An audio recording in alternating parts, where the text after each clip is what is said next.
A pintura tumular de uma caçada num pântano do delta do Nilo não se refere provavelmente a um acontecimento na vida do falecido nobre Ti. O barco, por exemplo, é demasiado frágil e um hipopótamo dificilmente conseguiria segurar nas suas mandíbulas o seu mais temido predador, o crocodilo. Em vez disso, a imagem é uma evocação do além, o chamado Campo das Oferendas, recordando o pântano na sua forma ancestral e eterna, intocado pela história ou pelo trabalho do ser humano.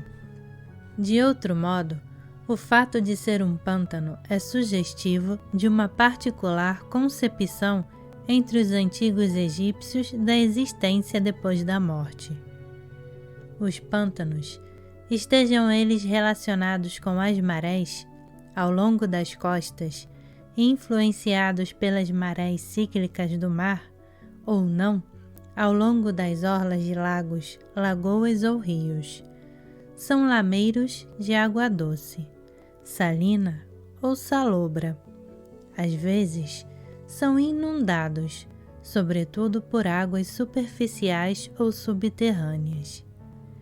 Ricos em nutrientes e minerais, também têm pH neutro, pelo que sustentam vida animal e vegetal diversificada, adaptada ao solo saturado. Sedimentos e poluentes juntam-se no leito do pântano, preservando a limpeza das águas à superfície, e os micro-organismos utilizam nutrientes que, em excesso, comprometeriam os níveis de oxigênio. Os pântanos armazenam águas das enchentes e atuam como tampões dos tempestuosos oceanos.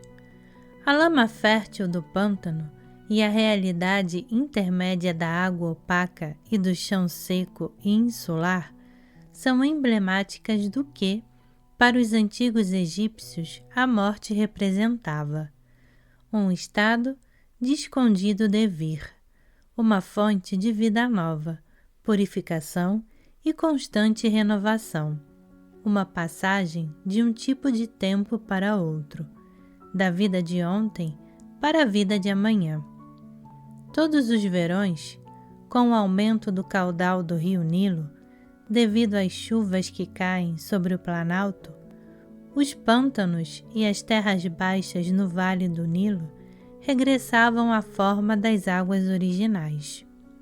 E todos os outonos, os campos ressurgiam, cobertos por uma camada de sedimentos férteis. Deste modo, o encharcamento do pântano anunciava as energias aquáticas de dissolução que estão subjacentes à substância do ser.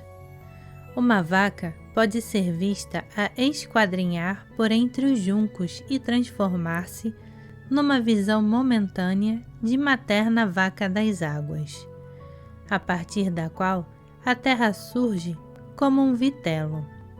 Num pântano, podem encontrar-se peixes a pulular na água, aves aquáticas fazendo seu habitat entre as canas e os juncos e também cobras, jacarés ou crocodilos escondidos nas margens, apanhando sol na areia ou nadando na mesma água onde ratos almiscarados fazem os seus elaborados abrigos. E lotos de muitas pétalas surgem da lama entre espadanas, ervas e insetos misteriosos. Conjuntos de ovos e peixes ou aves recém-nascidos, sinais de começos, aparecem lado a lado com forças predatórias de aniquilação. Vivos com rangidos e zumbidos, palpitações e grasnidos. Assim são os pântanos de Florida Everglades em dezembro, na descrição de um escritor. O pântano continua a ser uma metáfora apropriada para as transições do desenvolvimento ou passagens temporárias no contexto de um processo maior, onde a consciência se percepciona na lama, entre o permanentemente dissolvido e o ainda não, um espaço de potencial extremo e vulnerabilidade extrema, vital, escorregadio, imprevisível e emergente. E assim como isto se passa mais de uma vez numa vida ou numa individualização, também, para os antigos egípcios, o campo dos juncos significava não um estágio único a ser ultrapassado e onde nunca regressar, mas um inteiro circuito cósmico sobre e sob a Terra, onde, como na psique, as continuidades da forma encarnam as especificidades do ser.